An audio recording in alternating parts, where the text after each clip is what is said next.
Hello, lovelies. A quick video on intarsia crochet. Now, intarsia crochet or intarsia in general, is a way to work a color into your crochet. This is even for knitting, okay? Intarsia requires having a new yarn source at each color change. That's the best way to do intarsia, is to have a new yarn source at each color change. You see here, I just have little balls that I create from the skein. Let me show you kind of what I do. I will kind of estimate how much yarn I'm going to need. And if I run out, you see here, these are kind of getting low. It's easy to incorporate new yarn and hide the tails, which is I've done here. You can see a little peekaboo that I need to trim there. It's easy to add another color and not really affect your work at all. See, looks nice. So I'll just pull an amount that I am probably going to need. I just wrap it around. This is how I make my little working balls. And I just go around and around and around until I form a ball. You guys know how to do that, okay? So that's what I do, and then I'll cut it, and that'll be my yarn source. So in this instance, I only had 3 skeins, one of each color, and I just pulled yarn from it to make a yarn source. Step 1 for intarsia, each color change will have its own yarn source. So you just look at the pattern and see how many color changes you'll need and what colors you're going to use, and you create your yarn sources, okay? That's step 1. Step 2 for intarsia crochet, which you'll see here, creates very crisp, clean lines, and also differentiates itself from tapestry crochet in that you're not carrying the yarn through. So each color, I'm going to say, has its own identity. This blue is only blue. There's no remnant of gray passing through.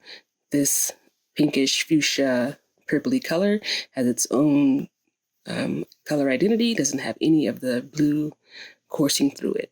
So that's one of the benefits of intarsia, and that's why people like intarsia, because you don't get that bleed through. You get nice, crisp, clean color changes, and there's no real right or wrong side.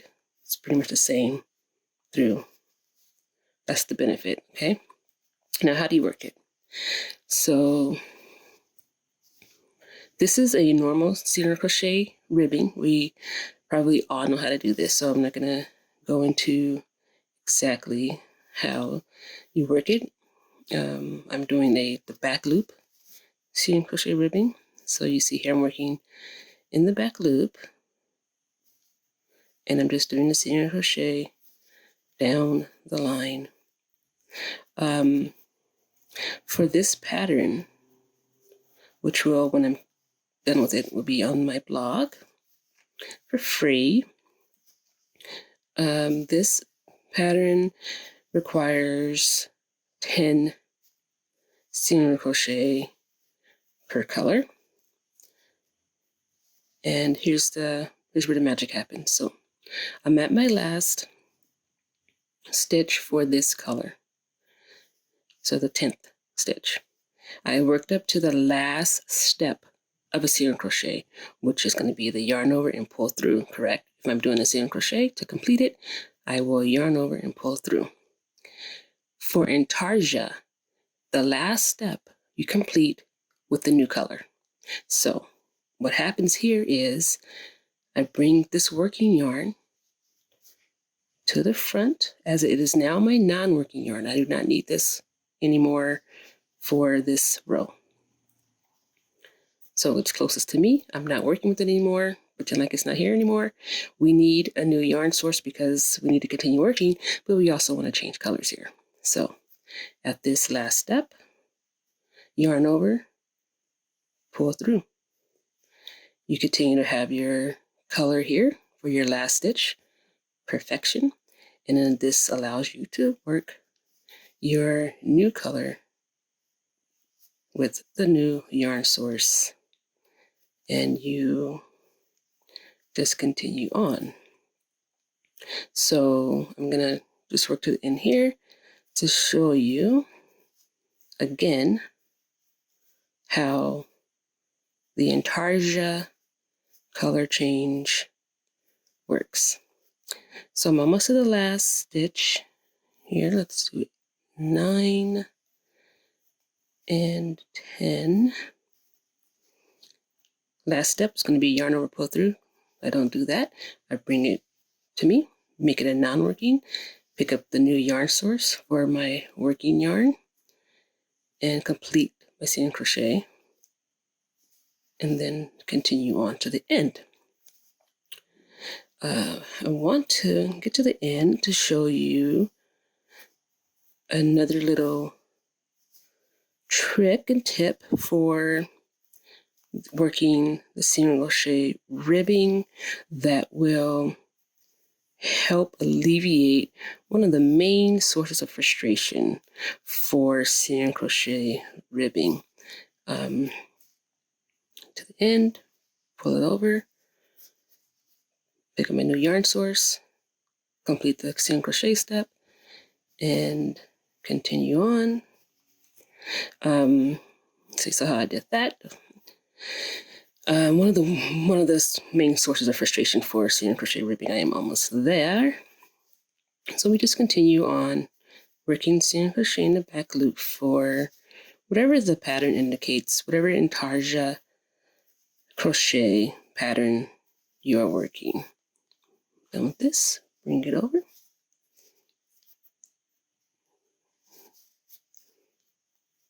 Pull through, okay. So we are almost here towards the end.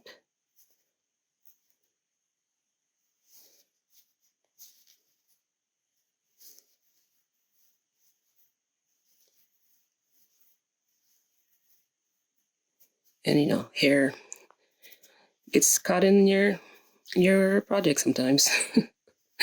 It happens. So, okay, almost to the last color change, which is this blue here. I'm working my last single crochet of the gray, got to my last step, bringing over the yarn source to make it the non-working, using the new yarn source for the working, and I'm continuing on. And like I said before, each color change is 10 single crochet. Okay, so this actually, knowing the number of stitches and having them be so short for the color change helps to alleviate the frustration. So what is the frustration I'm talking about? When you're working single crochet ribbing, sometimes you don't get a straight edge. You get an edge that starts kind of slanting. You get a decreased edge. That can happen even to the most experienced of us if we don't make sure to account for each stitch. And that's what you have to do when you're working the single crochet ribbing. So here I am getting to the end, and this is where the problem happens. So some people will just work that, and then they'll be done. They'll turn. One way that you can know that something's amiss is that when you turn your work, or let's see it this way, when you get ready to turn your work, kind of do like this. You see how it looks? It already looks like I'm going to be missing something. It already looks too low. So that gives you an indicator that you may have an issue. You've already decreased. The other thing is count your stitches. 1, 2, 3, 4, 5, 6, 7, 8, 9. I'm supposed to have 10. So then that's a clear indicator that you're missing something. You're missing a stitch. So you're going to start decreasing, and it's going to give you that slant. So this guy hides every time. You just have to make sure that you work into that last stitch, which pulls up the straight line. There you go. You know that you have your 10, so you know you're in the right track, you're not decreasing, and you are going to chain. So with intarsia, this is what you do. So I'm done with this. I'm going to bring it over here. Okay. I like to keep them all as much as possible on the work so that when I turn, just do this. Okay. And then I set myself up again.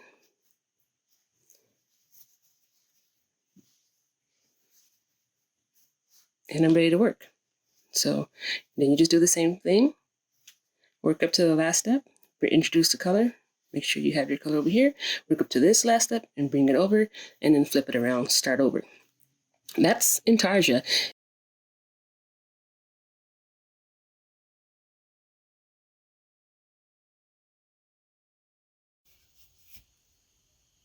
Okay, so as promised, I'm going to show you how to add more yarn to your project, your intarsia project, when you are at the end of your yarn source. So you have here, this is nearing its end, but the gray is at its end. So what do we do? Like I said,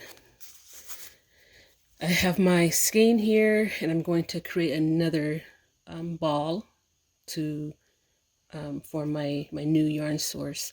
And just for your information, if you want to know, the yarn that I'm using is Knit Picks Swish DK weight. This is in Cobblestone Heather. So a link will be provided below to obtain the Swish if you would like to. And if you do, you can use my affiliate link to get this. Okay, so I have my skein. Like I said, I just kind of create my little ball here, kind of estimating how much I think I'll need. If you are one that doesn't like to do this, you can unwind the entire skein for both sections, because I have here another section there. So if you wanted to, you can just divide it and have yarn sources of the entire skein so that you won't run out, basically, if you wanted to do it that way. So again, if you wanted to ensure that you didn't run out, because this project only will require one skein of this color, divide the entire skein into 2 different yarn sources, and then you won't have this problem.